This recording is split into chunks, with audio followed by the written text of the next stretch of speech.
भूलकर भी इस समय में शमशान घाट या उसके पास से ना गुजरें। हिंदू धर्म में ऐसी मान्यता है कि चाहे मनुष्य हो या जानवर, हर किसी को अपने कर्मों के अनुसार जन्म के चक्रों में बंधना पड़ता है जब तक कि उन्हें मोक्ष की प्राप्ति ना हो जाए। अगर जीवन चक्र बिना किसी पाप के पूरा कर लिया जाए तो मोक्ष की प्राप्ति के करीब पहुंचा जा सकता है। अगर किसी जन्म में अच्छे कर्म किए जाएं तो अगले जन्म में ज्यादा अच्छे रूप में जन्म मिलता है।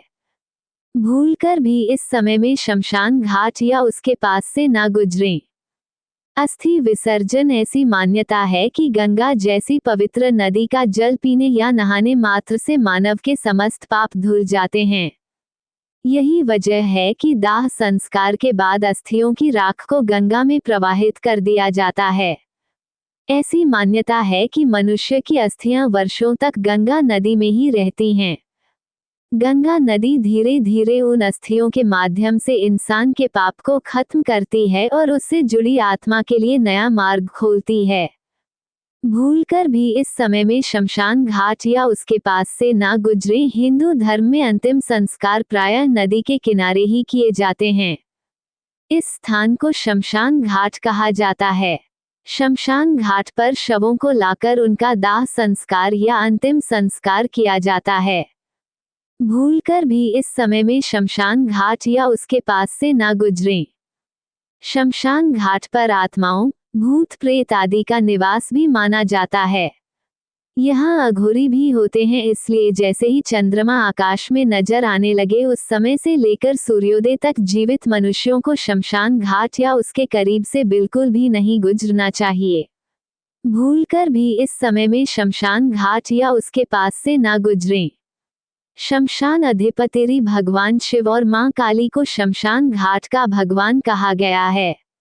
भगवान शिव जहां भस्म से पूरी तरह ढके होते हैं और ध्यानमग्न होते हैं, वहीं मां काली बुरी आत्माओं का पीछा करती हैं। भूलकर भी इस समय में शमशान घाट या उसके पास से ना गुजरें। शमशान की देखरेख करते हैं भगवान शिव। ऐसी मान्यता है कि शरीर के अंतिम संस्कार के बाद भगवान शिव मृत को अपने अंदर समाहित कर लेते हैं। इसलिए किसी मानव को अपनी उपस्थिति से इस प्रक्रिया में बाधा नहीं पहुंचानी चाहिए, नहीं तो उन्हें मां काली के प्रकोप का सामना करना पड़ सकता है। भूलकर भी इस समय में शमशान घाट या उसके पास से ना गुजरें। हिंदू शास्त्रों के अनुसार दिन के समय भी किसी भी इंसान को श्मशान घाट में नहीं घूमना चाहिए। इस समय भी बुरी आत्माएं सक्रिय हो जाती है और मानव इन बुरी आत्माओं या नकारात्मक शक्तियों से लड़ने में सक्षम नहीं होता है।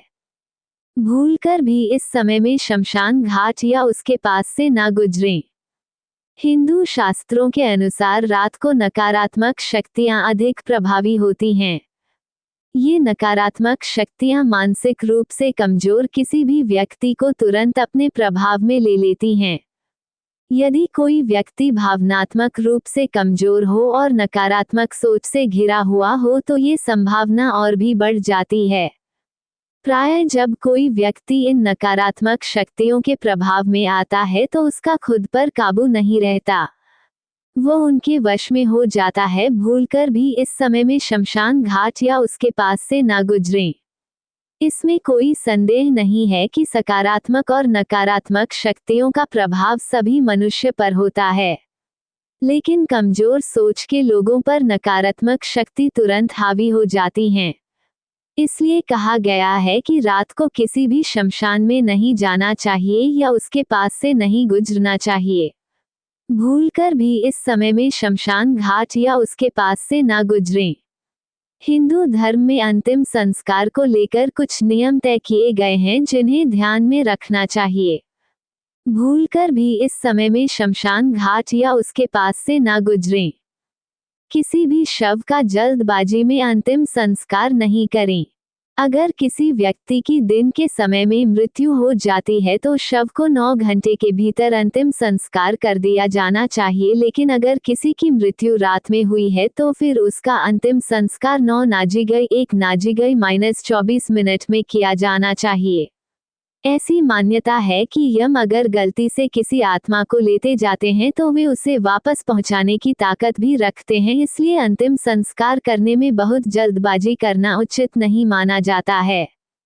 भूलकर भी इस समय में शमशान घाट या उसके पास से ना गुजरें।